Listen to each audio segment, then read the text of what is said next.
both #1 seeds on the brink of elimination in the first round. Herc, who's more likely to go out? You got LAFC or Inter Miami. You can choose both, you can choose neither, or you can do what this show is designed to do, and that's make a freaking pick. Well, then word it better. Don't say who's more likely and give me 3 choices. That's, I mean, because I honestly... Sabelantics, who you got? Can I be honest? I don't think neither. I honestly don't think neither. You don't think either are going to be eliminated? Is it neither or either?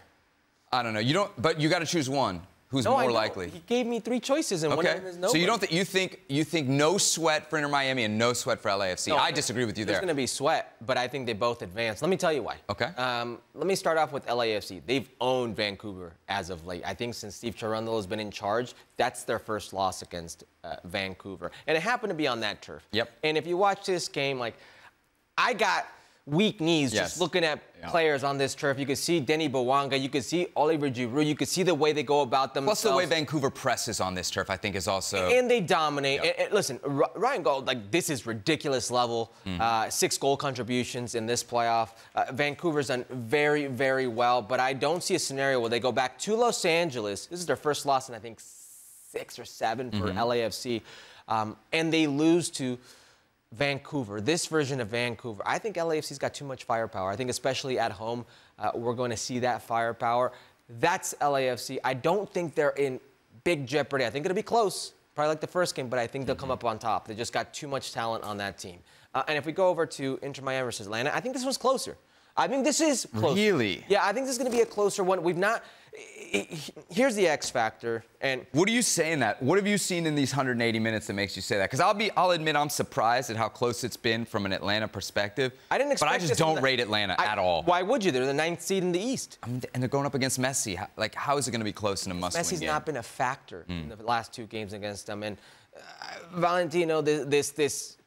You're telling me Atlanta United's Rob Valentino, the interim manager, is the one who solved Messi? No. He's not decoded him, because the X factor in this is still Lionel Messi. Okay.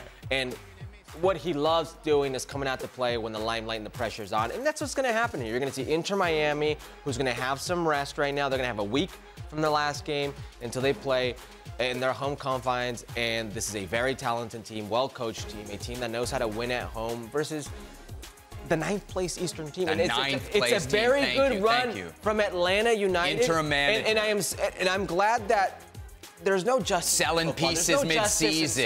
But I mean, this is the leftover of I'm glad that there was justice in this game. But I don't see a world in where Messi's going to let this go by. I don't see a world where Tata Martino blows this. I know that hurts you. I don't see a world where remember, I'm big Inter Miami, not just the shirt I'm wearing. In this series, I think neither's in jeopardy here, realistically. Atlanta won 10 of 34 games this year.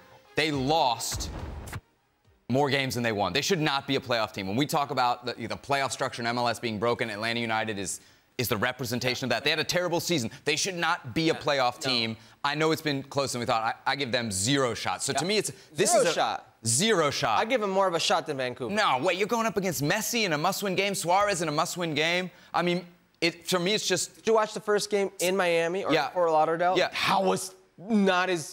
That was not as cut and dry. It's all Inter Miami. To me, it's not if Messi is going to do it, it's when he's going to do it. He's going to drop a goal or two at some point in this game. That's why I pick Inter Miami. Yeah, but when he does it, they happen 5 minutes apart and the game's over.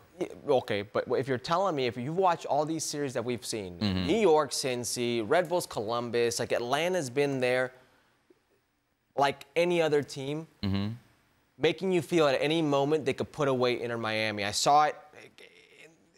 Listen, you made a habit of betting against Inter Miami on this show. I'm not betting against Inter Miami. I'm telling you they make it closer than Inter Miami would like, but I think Inter Miami wins. The reality is Atlanta United fans don't care about your tears. You know? They don't care if you think they're a playoff team or not. They have an opportunity to knock out what today is a historic team in Major League Soccer, a team that the league office is betting on, a team that Apple TV is betting on, a team that everybody... Is that what they're saying in that locker room right now? Are they doing the us against the world bit? Why wouldn't they? Yeah. Because it really is. Who wants to see Atlanta win? Nobody outside Atlanta. Yeah, nobody. Look at Sebi. No, but hey, steady, steady. I'm only wearing this shirt because it was the only one that fit me. I would just say it's LAFC. I think if you've watched the 2 games there, especially the second game. And I know it's on that turf, but if you scored those 2 games as a boxing match, I think you're giving it to Vancouver. And the other thing is Ryan Gold right now. I mean, you cannot overstate the heat check that this guy is on right now. He's got, what, 6 goals in his last 4 games? Yeah. 6 goals in his, he had a hat trick on decision day. In the playoffs, he's got a goal in each of these games. He's scoring with his friggin' right foot all of a sudden. I didn't even know he had one. 5 goals, 1 assist. I will tell you. And LAFC has that little bit of shakiness, dude. They got that choke in them. Okay. They got that choking dog in them, don't they? That's your words, not mine. Somebody pull up the finals record. Somebody pull up the finals record here. They missed a lot in this game. LAFC, for as dominated as they were at times, missed a lot of chances. Chances that they normally put away. Chances that could change the game. Denny Bouanga has been absent in these playoffs. He's got 1 goal.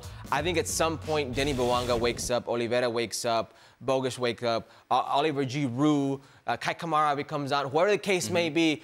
Eduardo Atuesta had a chance in this game that he completely blundered. At some point, they wake up, and I think we see a more dominant LAFC team, especially at home. I think that they're running and gunning, and Vancouver lets them do that. In Los Angeles, it's going to be a long night. It hurts me to kind of pick against LAFC here. You know, my primo had a big investment on them as a futures play midway through the season. Well, so I picked them in the beginning. Little buyer's remorse for me. You know, for my primo, I should say. Crazy that the Galaxy's the one, watching right now.